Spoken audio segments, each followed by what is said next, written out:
welcome to Crawlspace. I'm Tim, here today with Lance in the Crawlspace studios in Wormtown. Lance, how are you today? I couldn't be better, Tim. We had such a great morning coming into Wormtown. Yes. Checking out the city. Yes. All the development that's going on. Yes. Something that will be we will be incorporated into soon. That's right. Very exciting. Something to talk about soon, but not now. quite yet. That's what we call a tease in the biz. That's right. But Lance, here today we have our old friend, a good friend, Mike Morford, the guy who has launched a lot of podcasts, the man of a million podcasts, Mike Morford. And this year is another one. It's called Scene of the Crime that we're talking to Mike about today. If Mike Morford was around during the biblical times, he would be bringing in 2 of each podcast into his arc. He literally has 500 podcasts. And congrats to him because he finally made a list. He finally made a best podcast list, the coveted Marie Claire list. That's right. Yeah, he made the Scene of the Crime, made the Marie Claire top true crime podcast list from just a few weeks ago. And our buddies at Criminal Perspective, Chris DeWitt and Andrew Dodge, they made that list as well. Dark horses right there. I know, right? So congrats to them as well. And a special shout out to Esther Hilton, who has been talking a lot about this list on Twitter over the past couple weeks. This might raise her eyebrows to see that we're actually doing an interview with Mike Morford about this podcast because she sort of swore it off based on her tweets. Yeah, it's a controversial interview now. But it's not. We certainly did not plan it this way. Again, congrats to Criminal Perspective. Congrats to everybody who made the list. Yes. Congrats to Mike Morford for Scene of the Crime, which is tackling more details about the terrible, tragic, the Delphi killings. Yes, Abby and Libby were murdered in Delphi, Indiana. And so this show, The Scene of the Crime from Mike Morford, talks about that case and in depth, too. And so it's a great deep dive into that tragic, tragic case. And when you listen to Mike talk about this show during this interview, you know you're going to be getting a genuine product from him. Okay, so we'll throw it to the interview in just a moment, but before we do, we wanted to mention some new shows on the Crawlspace network. We've brought one along that is called Believe It or Don't. It's kind of like a game, sort of like a comedy podcast. It's a lot of fun. It's real niche-y, which is what I think drew us to it. It's not true crime. It's comedy. It really focuses on the minutia of TV shows from the 90s, especially the Fact or Fiction show with Jonathan Frakes. That's right. It's hosted by the hilarious Kristen and Caleb. Have an amazing chemistry together. They're hilarious to listen to. They bring on certain guests, friends of theirs, people in the gaming industry. They'll be bringing on guests of the Crawlspace network. Some of our creators will That's right. will be on that show. I'm sure us too at some point. Hopefully, yeah. Hopefully. But there's so many great moments in their episodes. So check that out, and check out all the shows on the Crawlspace Media Network. Check it out at crawlspace-media.com. We also did a new episode of Beyond Strange World that we aired on Tuesday of this week. Astute listeners of this show may remember Beyond Strange World as the 8-episode miniseries we did back in the summer and fall of 2019 that was sort of based on Travel Channel's show Strange World. So now we're kind of picking that feed back up and starting to do more original content on it because, well, it's fun to talk about that kind of stuff. And it's fun to talk to Christopher Garantano. Exactly. Christopher Garantano, the host of Strange World and also sort of a renaissance man of his own making, is a fascinating person. I will tell him any dark secret because I feel like he just breaks down these barriers when you have a conversation with him. He always tries to find the reasoning and origins and sort of the mental makeup of why we do certain things, why campfires are popular, where's the origin of the campfire story, or why do we care so much about ghosts? It's not so much like, oh, here's a ghost, now we're scared. It's like, why is it like this? Where did that come from? He always tries to break things down to make whatever he's producing into something a little bit more thoughtful. Agreed, and it's a lot of fun on Beyond Strange World, so check that out. There's a link in the show notes to our website. You can find all the new shows and all the shows on the Crawlspace Network there, listed on the website. And we got some travel notes that we want to put out there. Big announcement, we are going to CrimeCon in Orlando, Yes. Florida, May 1st, 2nd, and 3rd. That is the first weekend in May. And Tim, you and I are going to be there on Thursday. Yes. And there's some rumors percolating about a live event of some sort with our buddies Christopher Duett and Andrew Dodge of Criminal Perspective. Yeah, well, Chris lives down there in Orlando anyway, so it would behoove us to do something like that. So that may happen. More on that soon. One more quick piece of information. On Saturday, April 4th, at the King Avenue United Methodist Church, there'll be the March for the Missing. This is in Columbus, Ohio. And there'll be people from all over talking about Brian Schaefer's case and family members of other missing people in the area. Unfortunately, we cannot both make it, but one of us will be there. And I do believe that we have some appearances from Captain from True Crime Garage. So if you're looking for something to do for a good cause, Saturday, April 4th, the King Avenue United Methodist Church. It's exactly central to the Ohio State College of Medicine, where Brian Schaefer attended. Swing down there from 1 to 4, and you can get some information about Brian Schaefer, other missing people, and you can talk with myself and Captain and anyone else you want to talk to in the true crime community. Okay, thanks for hanging in there for the announcements, and hope you enjoy this interview with Mike Morford of Scene of the Crime. Check out Scene of the Crime, links in the show notes.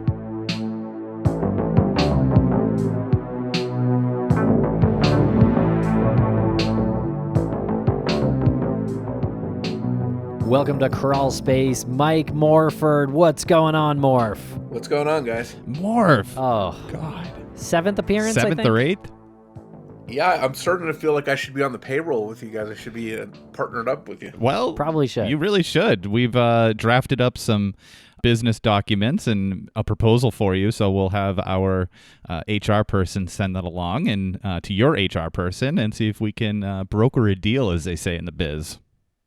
Yeah, have your people talk to my people, and we'll put it together. Basically, yeah. That's it. I know maybe because you're on the show so often, maybe people think, oh, these guys don't have anything to talk about, so they reach out to Morph as like their their safety net, their fallback plan. But you always have stuff that's going on, and we actually talk about some pretty relevant case stuff, including new podcasts that you seem to release every Wednesday. You have a brand new series. Yeah, it seems like that sometimes. Like I'm like you guys. I'm trying to keep up with you. Good luck. Well, good luck. Yeah, good luck with that. So tell us about your new podcast, The Scene of the Crime. So, Scene of the Crime is a new podcast that's out right now, and it's one that I co-produced. I wanted to step back a little bit from behind the microphone and put a podcast together to help tell stories about some of the cases that people want to hear about. And in season 1, we were covering the Delphi murders of Abby and Libby that so many people know about. But I'm always surprised when I hear that there's people across this country that just don't know about it. They don't realize that, hey, what happened? I didn't hear about that. And I think it's because not everyone is tuned into true crime like we all are. So we just take it as a given that everybody in this country knows about the case, and that's just not the case, because some people just don't pay attention as much as the rest of us. So we really wanted to spread that story and do a podcast featuring that case in season 1. That's a pretty bold move, because even though you said you're surprised how many people don't know about it, a lot of people do know about it, and it does get a lot of coverage. So kudos to you for trying to explore this even deeper. Yeah, it's a really big story, and one thing that the team that I have together on it is just fantastic. Libby's sister Kelsey, who you've had on your show, she's a co-producer, and she helped us get some interviews and talk to some people for us to actually help put it together. And obviously, she was instrumental in talking to some of the people we talked to. But my co-producers are Jessica Betancourt, who's a tremendous researcher and writer. Oh, yeah. We know her. Oh, yeah. Yeah, and Gray Hughes, who's a really good technical guy when it comes to the Delphi case. He knows the footage of everything, the distances, the facts and details about the case. So we sort of combine that to try and tell an accurate story and combine all of the material together so that we could present this story to everyone in a manner that was easy to follow. And we left out a lot of the nonsense and the rumors and stuff like that, because in this case, unfortunately, there's a lot of that. And we tried to leave that behind. So when people listen to the podcast, hopefully they don't hear anything like that comes across as that. We're going to be fact-based and try and be as precise as possible. Come on, Morf. Everyone likes a good gossip pod. Yeah, I mean, there's plenty of that out there. If somebody wants to hear gossip about this case, they can just Google it. There's 50 Facebook groups covering the case, and not all of them are good, unfortunately. And a lot of them spread rumors and innuendos and nonsense. So we wanted to steer clear of that. If somebody wants to find that, it's easy enough to find. But if they want the facts and the details and to hear from the families and the people involved in the case themselves, then they can listen to the podcast. Do you ever anticipate an episode where you talk about potential suspects, or is that something that you would think falls into that bucket of rumor and innuendo? We do have an episode coming up later in the season that does touch on the suspects, only because they've been named publicly. They're ones that police looked at. Some of them are ones that police confirmed that they've looked at. So we do touch on a handful of suspects only because they're already out there in the public spotlight, but we don't really go too far. One thing with this case in particular, it's like every single person on some groups throws up a picture of a person and says, "Hey, this person looks just like them. Let me do a side by side and post a Facebook link to their page, and you can go check them out for yourself." Yeah. It's like everybody within 100-mile radius that looks anything remotely like what they think the sketch looks like, they're a suspect. We didn't go down that trail. We sort of stuck to the people that have been mentioned publicly as being suspects. All right, so you're saying that kind of behavior is not advised? Not in my opinion. It's not going to stop anybody from doing it, but What is that? Like, I noticed when they put out the new sketch last year in 2019, people, and I think we did too, actually. Like, we had a couple of pictures on Twitter. We had the new sketch, and we had a picture of I think it's Doug Williams, who's of the police there doing the police the press conference, and some people will be like, oh, it's him, it's that guy. It's like you put anybody next to a picture of the sketch, and you're gonna get that. And that's the problem. The picture, number one, a composite, and we talk about this in the podcast, obviously, but a composite isn't a digital picture of someone. It's somebody's recollection of what that person looked like, combined with an artist's skill to recreate that. That's what a sketch is. Things may be off, they may not be accurate, but it's the person's recollection of what they look like that created that composite. So when you have somebody that looks really general, really average, and you've got a bunch of other guys that look very similar, you're going to have lots of people that look somewhat like that. And anybody that especially is trying to look at that blurry blob of a picture and enhance that face and say, "Hey, this guy's face looks just like that." I don't know how they're doing it, because you can't make that guy's face clearer. If that was the case, if they could do that, they'd enhance it and put the guy's actual photo out. So anybody looking at that picture trying to strain their eyes to see something and then put it side by side with somebody's picture is just really doing a disservice. Morf. I've seen numerous episodes of CSI and NCIS, and I know for a fact that you can put a picture like that into any editing software, draw a shape around the image you want cleaned up and made sharper, and then it zooms in with like 3 clicks, and it makes it sound like, and then it makes it clearer. Yeah, I've seen this. Yeah, I've seen that, Morph. I've seen it 1,000 times. I wish that was real life, but we all know that's not real life. And if it was, this guy'd probably be identified by now. But things like this don't get solved in a 60-minute episode. No, you're totally right. And all kidding aside, the fact that video even exists is just a testament to those two girls. And when we spoke to Kelsey about this, I guess just seeing it is one thing, but then hearing her sister talk about it is another thing. What type of wherewithal it takes to know that this is a bad situation and you need to start filming on your phone. Yeah, and just imagine where this case would be if Libby didn't take that phone out and start doing that. I mean, there'd be just probably nothing. They'd probably Right. have really nothing to go on. Now, who knows? Maybe there were people that saw this guy outside of the that photo that she took. Really? That's where the composites come from. Oh, tell us about that. Well, there were people out there, and they haven't released specific details about where they were or how they encountered the person. But some of the sketches, and I think it's the one that was released later. I believe that one was the one where somebody provided the detail in that sketch as someone they saw, and police for whatever reason feel confident that that one is accurate, which is weird because the first sketch and that sketch to me look nothing alike. But again, hey, the first one didn't result in anybody being identified, so can it really hurt to show people this new sketch that might be somebody that was suspicious? Maybe it can't. Yeah, it looks like a lot younger of a suspect. It looks like a guy in his 20s versus the first composite that was released, where it kind of looked like more of a guy in his 50s or something like that. And it seems like in the wide shot of the suspect, it looks like a guy in his 50s, but it's probably just because of baggy clothes and a big coat. So I don't know. Yeah, tough to gauge an age from that. Yeah, it really is. Yeah, because I mean, a lot of kids wear baggy clothes. I wear baggy clothes. I mean, I'm sure a lot of people do, especially when they're out walking around the woods. You want to be comfortable. You want to be able to move around and stuff. Probably wearing an extra, flannel jacket, hood, stuff like that. So it's really hard to gauge that. But you know, my guess personally is that he's over 30. I don't think he's in his 20s based on what I see or what I hear.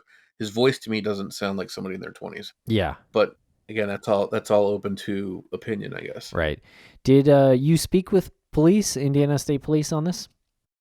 So we did. We actually reached out to a couple different departments, and in the end, it was Kelsey that sat down with Officer Carter, um, and we've got a lot of really good sound bites from her discussion with him, which is really cool. They talk about some very interesting stuff and how the case has affected them personally and things they experienced during the whole ordeal from the beginning to where they are now. So I don't want to spoil too much, but they get into some really interesting things, and you'll hear that on the podcast.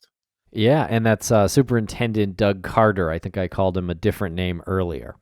Yeah, there's so many different officers in that case that it's hard to keep them all sorted out.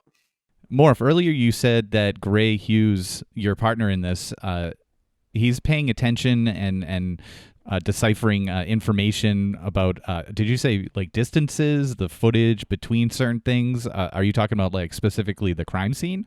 Yeah, so not necessarily the crime scene itself, because there's only there's pictures that have been released sort of after the fact of the area where that took place, and I think some of them are online. You can see some crime scene tape, that kind of stuff. But his expertise involves things with video enhancement, that kind of stuff, digital media.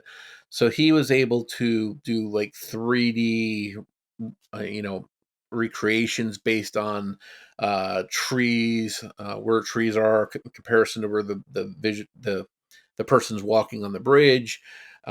He took some kind of sun software that tells based on that sunlight what time it was precisely. So he's doing things that I can't even, I'm not really tech savvy. So he's doing all these things to help tell us, okay, it was this specific time. We know they were dropped off at this time. That he went looking from this time. So he's able to help us recreate a very tight window and sort of play out how things went down on a timeline, which was one thing that was he really brought to the podcast. Oh, very cool. And how do you think that contributes to the case itself? Is there any information that he gives to you or to anybody that he finds contributes to some movement in another direction or anything related to the case? Well, one thing he does is he helps dismiss some things.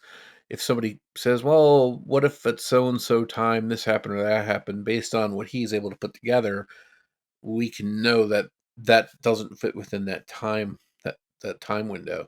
Um, so that makes things a little bit tighter from that perspective. And he doesn't.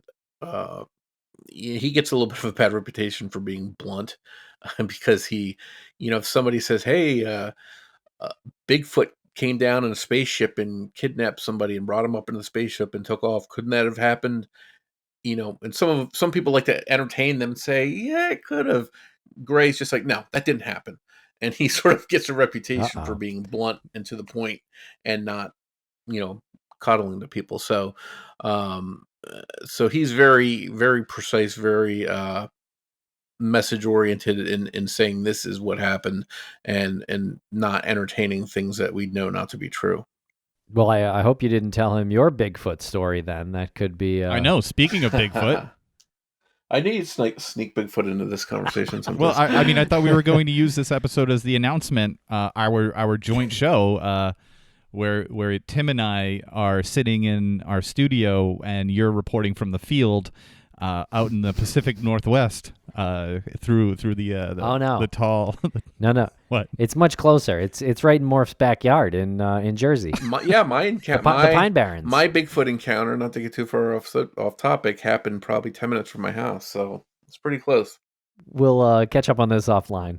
As part of your production with this case, do you ever plan on going to the bridge, going to that location, to the scene? Because you were just talking about Gray Hughes doing these 3D recreations. Has there been any consideration to go there, take pictures, and get like a real life hands-on application? When we started doing the production, there's a little bit of discussion about maybe doing that up front, and we ultimately decided not to. We didn't have to. So I haven't been there. Gray hasn't been there. I mean, I wouldn't rule out going there in the future for some kind of research or project, but as of now, we haven't gone there, and we don't have any immediate plans to go there. Yeah, because you don't see any immediate need. No, I mean, like I said, everything's been documented from the investigation standpoint. Gray's done his work and getting that stuff detailed. So short of just being there at the scene, I don't know that would necessarily add anything. And for one, I'm not walking across that bridge. Number one, I don't even think they let you anymore. I think it's off the. They're not letting you go across there anymore. But even if they did, I'm not walking across it. So best I could do is get up close to it, and look at it, and then say, okay, that's the bridge. Yeah, I'm afraid of heights, so Yeah, I mean, to call that bridge rickety is probably a compliment. Big guys and rickety bridges just don't go together. Are you hoping for a break in the case with the podcast? I'd love to see that. Obviously, that's when you do one of these podcasts, you're hopeful that something that you're putting out there leads to something. Our mission, like I said, I was surprised that not everybody in this country knew about this case. Yeah. The families have done a good job of staying out there and staying public and going to Crime Con and doing interviews and going on Dr. Phil and all this other stuff.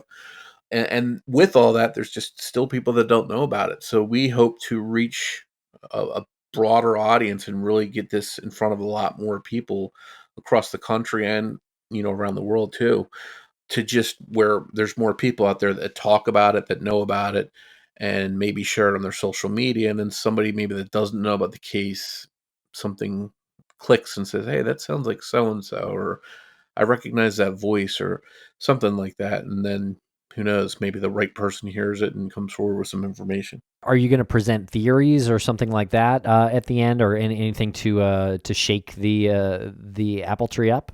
No, we really don't want to go down that road. We discuss some probabilities based on the evidence, based on the crime scene, things that are likely, things that maybe the police have alluded to. But we don't really put our own theories out there about what happened and how things happened. We sort of just wanted to be factual and stick as close to the known facts as we could. Have you been working at all with any local groups that have done any searches in that area, as far as like looking for clues? Because I'm assuming that they have groups that work that area, independent groups. We haven't. I actually reached out to the historical society there to just get a little bit more information about the trails and the area and the bridge. They didn't respond, so we went on without them. But we do have a couple different searchers that were there. Or let me rephrase it. We have a searcher that was there during the search that day. And of course, Kelsey was there in the search too. So they sort of exchanged what happened and what they experienced during the search and what they encountered when they were out there. Okay, I see. And was there anything significant that came out of that?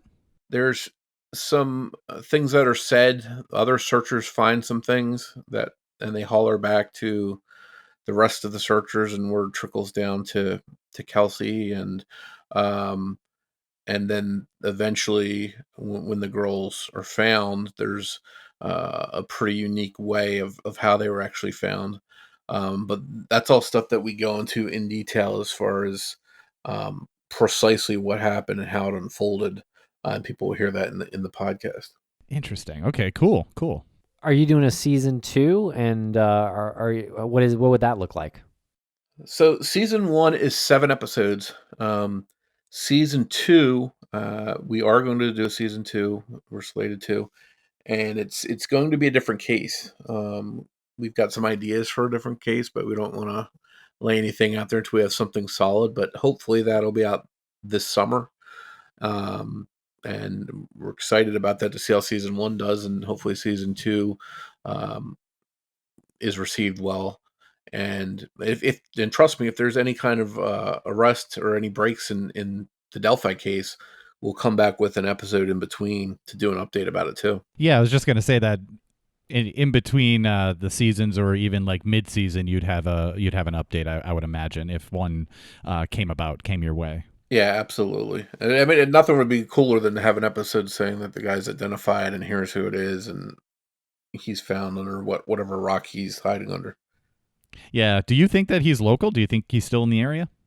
I think I think, well, I don't know if he's still in there. Maybe he moved or something. I think he was from that area or had some kind of connection to it. Maybe worked there or had lived there before. I don't think he just showed up on a whim out of thin air and decided, I'm going to drive 500 miles and wind up in this spot that day. I think he knew that area and had been out there. My gut feeling is, and this is just, I don't have any information about this, it's just my gut feeling, is that he saw Kelsey drop the girls off at the trail and happened to see an opportunity and took it. That's what I think personally happened. So that he was triggered at that moment. Yeah, I think he was probably a predator that had thought about doing that stuff before. Maybe he was actively looking for victims and just happened to see two young girls go, down this trail without any um, adults. It'd be in a secluded area, and maybe he just saw an opportunity and took it. Have you or any one of your team looked into crimes within a certain radius of that area, within a certain time frame? Because if he's considering it, and this became his first one, I would imagine that maybe there could be something, a few months later, or maybe even an attack a few months before. We did look at that. As a matter of fact, we go into in one of the episodes, we talk about a case that happens in Iowa that police thought might have been connected, um, and we explore that a little bit. And we also, sort of along those lines, we have an expert who deals with a lot of child abductions, child murders, that kind of thing. Dr. Catherine Brown, her name is. She discusses with us in detail about how rare the incidents of child murders are, or how rare they're committed by strangers. She talks about abductions and how it's almost unheard of that two people can be abducted at the same time by a stranger. So it really adds a great deal of insight. And we have other experts on. We have from the DNA Doe Project, we have Colleen Fitzpatrick, excuse me, and we have Paul Holes on. He discusses a lot of the in-depth DNA work because this case may hinge on DNA. That might ultimately be what solves it. So we really wanted to give people a good understanding of the terms and how DNA could help this case possibly. Well, that's interesting. So I take it they believe they have DNA from the killer. They're being tight-lipped about it. So that's a yes. Hey, I'm not saying yes. I'm just Well, they're it's being kind of tight-lipped. obvious. Yeah, they're being tight-lipped Yeah. about what they have, what they don't have. I think Kelsey and other members of the families have said publicly that they have given DNA for different reasons. So if you read between the lines, it tells me they have some Yeah. kind of DNA How strong it is, how far it leads them, I don't know that. But to me, I think there's something there, at least something to start working with anyways. Yeah, the guy must not be in CODIS if they have his DNA, so he hasn't committed a violent crime before this, apparently, or been caught for it, I should say. Yeah, and another possibility is, and again, I'm not a DNA expert. Yes, you are. Stop it. Paul Holes is God, helpful with this stuff. You're so modest, it's annoying. But they may have not a strong enough sample to make a full profile of. Right. It might just be enough to if they had somebody's one-on-one to compare it against to say, no, this doesn't match. I don't know how much they would have to be able to do different things as far as build profiles or put it in databases, that kind of thing. You know what you should do, and we can help you organize some kind of DNA submittal day or something like that down in that area, in that immediate area of Delphi, Indiana. Submit your DNA to GEDmatch and make it a big public spectacle. Whoever doesn't do it is why not? Yeah, it doesn't hurt. Doesn't hurt. I think that would be thinking outside the box, and that's probably something that needs to be done. So you said that the family has given DNA. I think that's out there. You're not giving any spoilers away with that. This is probably something that they did to eliminate I guess DNA that was already there that might have been from the victims. Yeah, and this is something we touch on in the podcast a great deal about too, is because, let's face it, these girls lived in homes with other people. Their DNA is going to be probably on their clothes, so they have to eliminate them. They have to say, okay, this DNA belongs to this person, and so on, and eliminate as much as they can. And if they're left with any foreign DNA anywhere that doesn't belong to anyone in the circle, then that's possibly from the killer. Well, once again, you have done amazing work on these cold cases or these open cases, bringing justice. What do you have any? Can you hint at any cases that you're looking at for season 2? I would say it would be a case that's going to be a well-known case, a bigger case that most people have heard of. So beyond that, I couldn't really say too much because I don't even know for sure. We've tossed around a couple names, but just nothing beyond that. Okay, thanks for listening, everybody. And here is a quick clip from Scene of the Crime to take us out of the episode.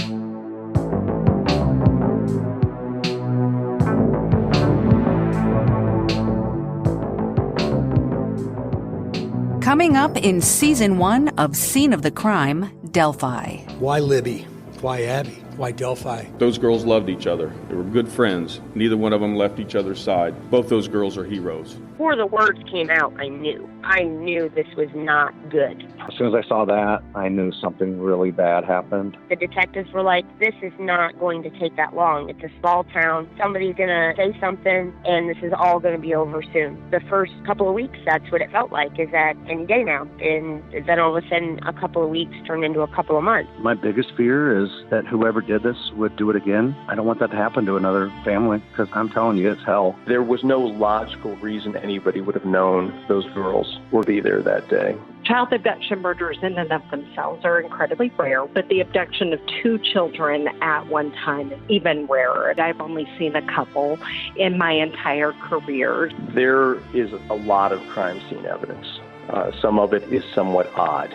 Shortly after solving the Golden State Killer case, I did speak with an investigator that was involved with the Delphi murders. If you haven't walked across the bridge, you don't understand, right? Yeah, like that bridge is scary. It is scary, and those railroad ties are rotted. That bridge scares me, so for somebody to be able to cross it, he's moving well enough that he has to know the bridge. He's done that before. It could have been any one of our kids. It could have been anyone at the bridge that day. It's hard for me to believe anybody could do something so bizarre and horrible and not feel compelled to tell somebody about it. Those 2 young girls were everybody's daughter. I refuse to accept evil as a standard bearer in American society. I believe we're one piece of the puzzle away from figuring out who this individual is. To the killer who may be in this room, do you want to know what we know? And one day you will. You've just listened to a short preview of Scene of the Crime Season 1, Delphi. Be sure to subscribe right now wherever you listen to podcasts.